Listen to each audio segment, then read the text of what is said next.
这个吸入剂如果给他用了，才是真的没命了。什么意思？你是说吸入剂有问题吗？不光吸入剂有问题，就连突然发病本身也有问题。别自责了，方晴的哮喘和你根本就没有关系。啊！我刚才已经叫了救护车，要想救人的话，所有人都给我从屋里出来，立刻，马上！方晴已经送到医院了，暂无大碍，吸入剂也已经送去检验了。这到底是怎么回事？还有，为什么突然要我们开会？那个，我奶茶店门还没锁呢。请问为啥我也在这儿啊？滕瑞宇，我已经照你说的，把所有相关人员都集合在这儿了。你到底是卖的什么关子？现在可以解释了吗？把手铐准备好吧，前队。什么意思？你知道凶手是谁了吗？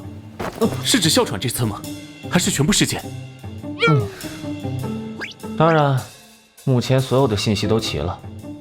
不过，为了让你们跟上思路，还是从头一样一样解释吧。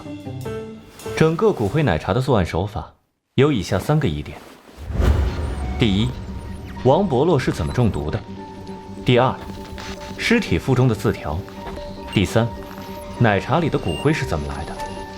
磷酸钙和极微量的重金属盐正是骨灰的主要成分。首先，最简单的一个问题，毒是怎么下的？信息呼之欲出，想必各位心里已经有数，应该不必细说了。不，我没数。那个我也没数，还是解释一下吧。3名被害者互不相识，我们一直在思考凶手是如何选定这3名被害者的。然而答案其实不是选定，而是随机。这是一个有限随机杀人机关，由海纳传说和有毒吸管2个部分组成。吸管？有机啥？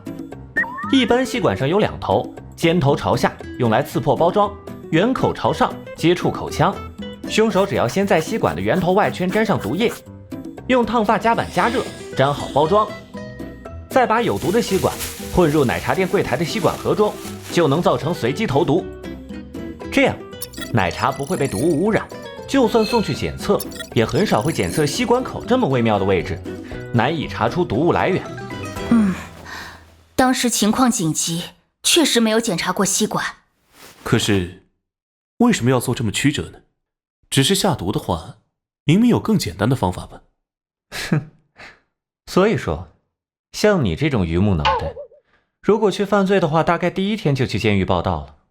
凶手这么做，可以做到不在场，与被害人无任何接触，被害人随机，凶手身份也就更难锁定。等等，你这个说法有一个关键的矛盾之处。有什么矛盾呢？说来听听。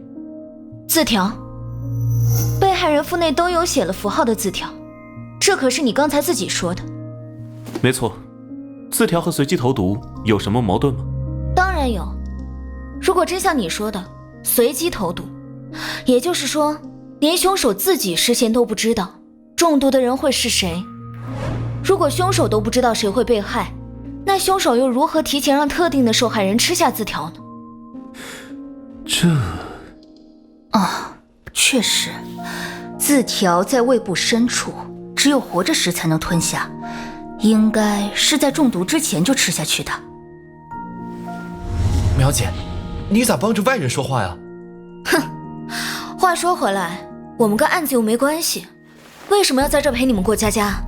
浪费时间。诗雨，不许这么说话。请配合调查。滕科长是优秀的侦探，既然提出，就一定会给出解释。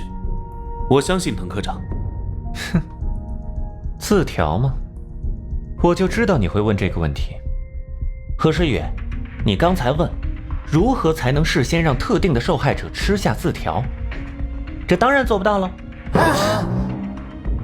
但是要想让特定的被害人吃下字条，必须要事先知道死者，这根本就是思维陷阱。因为不需要特定，只要让所有人都吃下一模一样的字条就好了。什么？